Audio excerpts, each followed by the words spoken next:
Bismillah ar-Rahman ar-Rahim. Nous revoici pour une nouvelle émission sur le Tawhid, comme promis. On avait commencé par une introduction sur le Tawhid et on avait promis d'expliquer ce que Serigne Touba dit sur le Tawhid. Alors aujourd'hui, on va commencer par la profession de foi de Khadim Rassoul, Aqidat al-Cheikh al-Khadim. C'est très important pour tout mouride de connaître cette profession de foi. C'est-à-dire, à quoi croit Khadim Rassoul? Qu'est-ce qu'il professe comme foi?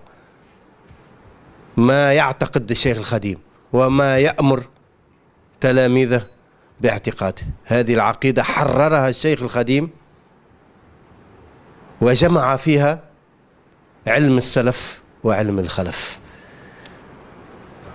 Cette profession de foi a été rédigée par Khadim Rassoul et elle réunit entre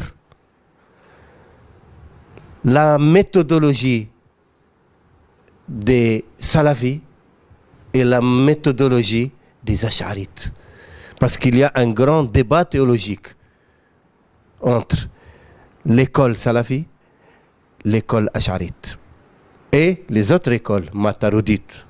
Mu'tazilite, il n'y en a plus, mais au début, le débat théologique était contre l'école mu'tazilite. C'est la première école dans l'islam, qui sont rationalistes, qui par excès de rationalisme, pour défendre la transcendance divine, ils sont arrivés même à rejeter certaines données du Coran et du Hadith, où ils leur donnaient un contenu rationnel.